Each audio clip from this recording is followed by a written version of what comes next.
ओची पाची की हाल तोड़े फैमिली बिजनेस था। तो यहाँ पे हम कुछ बात करने वाले हैं ऐसे बिजनेसेस की जो कि बेस्ड होते हैं एक फैमिली पे। Business based on family activities.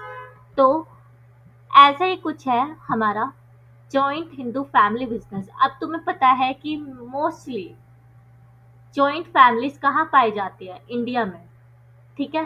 तो joint Hindu family business is a specific form of business organisation found only in the India, जो कि कहाँ पे और सिर्फ कहाँ पे मिलती है? इंडिया में मिलती है। It is one of the oldest form of business organisation in the country में ये सबसे ज्यादा ओल्डेस्ट फॉर्म ऑफ बिजनेस है।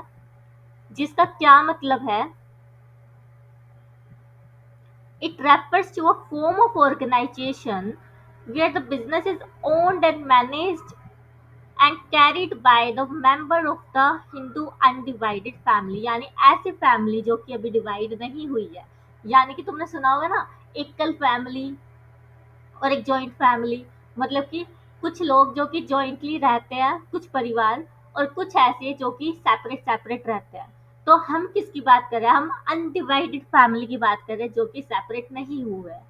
तो it refers to a form of organisation where in the business is owned and carried on by the member of the HUF। I will simply onward say it HUF, okay? अब इसके लिए एक specific law है जो कि इसे govern करता है। सोल प्रोप्राइटरशिप में कोई भी लॉ नहीं था, but in joint Hindu family business, in HUF business, we have the separate law, separate governing law. तो गवर्निंग लॉ कौन सा है? हिंदू लॉ है, जिसको कि हम अभी इसकी फुल फॉर्म तुम्हें दिखा देती हूँ। हिंदू सक्सेशन एक्ट 1956, ये हमारा एक्ट है जो कि गवर्न करता है जॉइंट हिंदू फैमिली बिजनेस को। The basis of membership in the business is birth in the particular family। यानी कि बिजनेस का हिस्सेदारी हमारे पास कब आ जाती है? जब हम उस पर्टिकुलर फैमिली में क्या ले लेते हैं? जन्म ले लेते हैं, बर्थ ले लेते हैं। एंड देयर आएगा यहाँ पे, there successive generation can be member in the business. हमने सुना ना, पीडिया पीडिया जनरेशंस। तो आने वाली जनरेशंस भी इस बिजनेस का हिस्सा बन सकती है। The business is controlled by the head of the family, who is the eldest member and is called कर्ता। यहाँ पे वन मार्कर क्वेश्चन आ सकता है, हु इज द कर्ता। तो कर्ता कौन है? एल्डेस्ट मेंबर है फैमिली का, जिसके ऊपर क्या है? डिसीजन लेने का बाहर है, सारी रिस्पॉन्सिबिलिटी लेने का बोझ है। तो ये कौन हो गया? हमारा कर्ता। All the members have equal ownership right. जितने भी फैमिली में मेंबर्स हो गए उनका इक्वल राइट है, इक्वल ओनरशिप राइट है। किस पे? Over the property of the ancestor. जो कि पूर्वजों से हमें वसीयत में प्रॉपर्टी मिली है, वो क्या है? राइट है उस पे सबका। And they are known as coparcener. इनको हम क्या बोलते हैं? जो हमारे अदर देन कर्ता मेंबर होते हैं उनको हम क्या बोलते हैं? को पर्सेनर।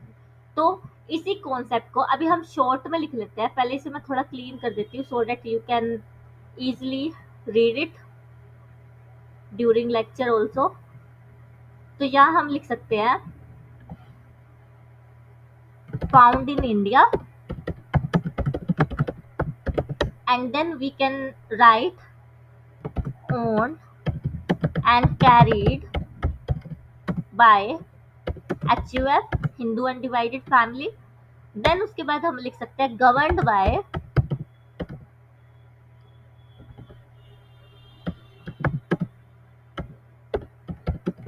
हिंदू लॉ।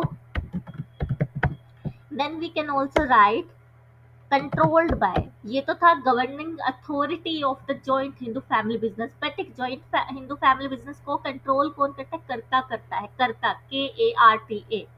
ठीक है। Who control the business? The कर्ता। तो कंट्रोलिंग पावर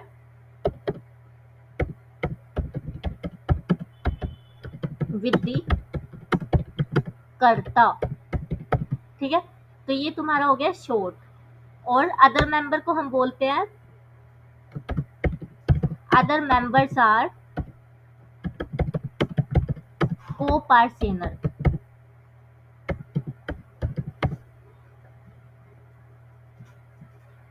ये अपना कॉन्सेप्ट खत्म हो जाता है। अब हम बात करते हैं features of the joint Hindu family business. अब फीचर्स में हमारे पास पहले है फॉर्मेशन। जैसे हमने सोल प्रोप्राइटरशिप में भी पढ़ा था, फॉर्मेशन उसमें क्या थी, easy to open, easy to close. अब यहाँ पे फॉर्मेशन यहाँ भी क्या है, इजी है, बट इसको कौन करता है, एक सेपरेट लॉ गवर्न करता है, हिंदू सक्सेशन एक्ट 1956।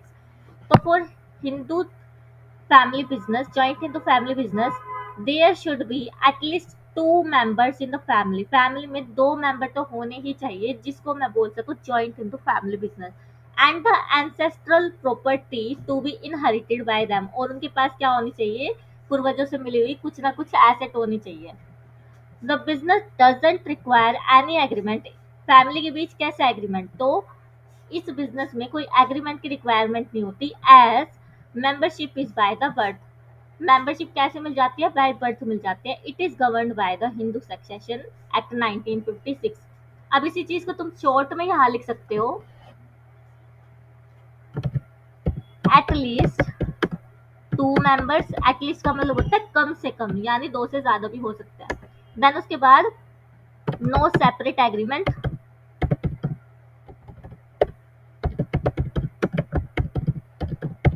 देन उसके बाद लिखेंगे गवर्निंग लॉ। एंड लॉ मेरे पास कौन सा है, हिंदू सक्सेशन एक्ट 1956। ये अपना क्या हो गया, लॉ हो गया।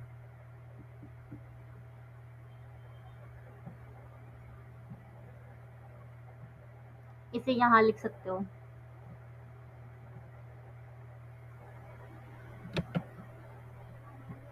देन उसके बाद नेक्स्ट है लाइबिलिटी।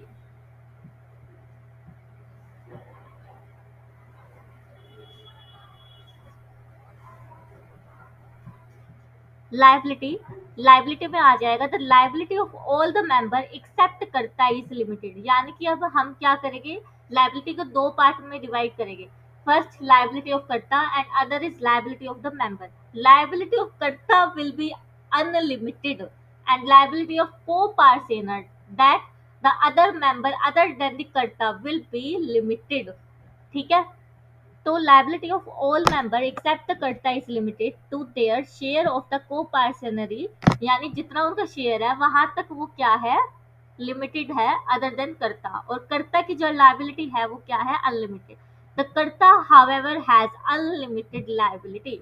ठीक है, फिर उसके बाद है कंट्रोल। अब कंट्रोल हमने कॉन्सेप्ट में भी पढ़ा था कि किसके पास रहता है, कर्ता के पास रहता है, because karta has the power to take decision. ठीक है, and the decision will be binding on all other member of the family। The control of family business lies with the Karta। He takes all the decision and is authorized to manage the business। His decisions are binding on the other members। इसने क्या बोला है कि जो decision है, जो control है, वो किसके हाथ में, कर्ता के हाथ में, और जो वो डिसीजन लेगा वो सबको मानना पड़ेगा। इसका यही मतलब है, डिसीजन आर बाइंडिंग। बाइंडिंग मतलब कि सबको मानना पड़ेगा। The order of the court is binding on all. The order of the karta will be binding on all. ठीक है, तो इसे तुम शॉर्ट में लिख सकते हो, यहाँ तुम लिख सकते हो शॉर्ट में लाइबिलिटी कर्ता अनलिमिटेड एंड अदर्स लिमिटेड। ठीक है, देन उसके बाद कंट्रोल, कंट्रोल विद कर्ता बाइंडिंग ऑन ऑल। ठीक है, देन उसके बाद है कॉन्टिन्यूटी। अब कॉन्टिन्यूटी में क्या था, जो सोल प्रोप्राइटर था उसकी तो दैट, इंसैनिटी, बैंकरप्सी और इम्प्रिजनमेंट, इसकी वजह से क्या हो जाता था, सोल प्रोप्राइटरशिप खत्म हो जाती थी, उस पर डेट्रीमेंटल इफेक्ट आता था। अब कॉन्टिन्यूटी में एच बिजनेस में क्या होगा, the business continues even after the death of the कर्ता। अब कर्ता बाय चांस डेथ हो जाती है कर्ता की, तो उससे नेक्स्ट बेस्ट एल्डेस्ट जो मेंबर है वो क्या बन जाता है, कर्ता बन जाता है, यानी successive position. As the next eldest member takes up the position of the karta. leaving the business stable. The business can, however, be terminated with the mutual consent of the members. अगर कर्ता की डेथ हो जाती है तो mutual consent से हम क्या कर सकते हैं, बिजनेस को खत्म भी कर सकते हैं, टर्मिनेट भी कर सकते हैं। ठीक है, तो ये अपना हो गया कॉन्टिन्यूटी का पॉइंट। देन उसके बाद है माइनर मेंबर। अब माइनर का क्या मतलब होता है, वो छोटी मोटी मीनिंग नहीं है इसकी, मतलब माइनर का मतलब ये नहीं है छोटा मोटा। माइनर मतलब है the person who has not attend the age of 18 years, यानी जिसने की 18 साल की उम्र अभी तक नहीं पाई है वो माइनर मेंबर होगा। ठीक है, 18 साल या 18 से ऊपर वो क्या हो जाएगा, मेजर मेंबर। ठीक है, तो यहाँ बोला है the inclusion of an individual into the business occurs due to the birth in the Hindu undivided family. Hence minor can also be the member of the business, क्योंकि माइनर ने उस फैमिली में बर्थ लिया है, then minor will also be the member of that HUF business. ठीक है, ये हमारे हो गए क्या, फीचर्स। अब मैंने जैसे तुम्हें सोल प्रोप्राइटरशिप में बताया था कि फीचर से ही merit and demerit, limitation, advantages निकलते हैं। In this case also we will be extracting our merit and demerits from the feature itself. तो पहले एक बार उससे पहले हम क्या कर लेते हैं, इसको शॉर्ट में लिख लेते हैं फीचर्स को। कॉन्टिन्यूटी में क्या आएगा, डेथ ऑफ कर्ता, not effect, not affect business. Next, eldest member take position,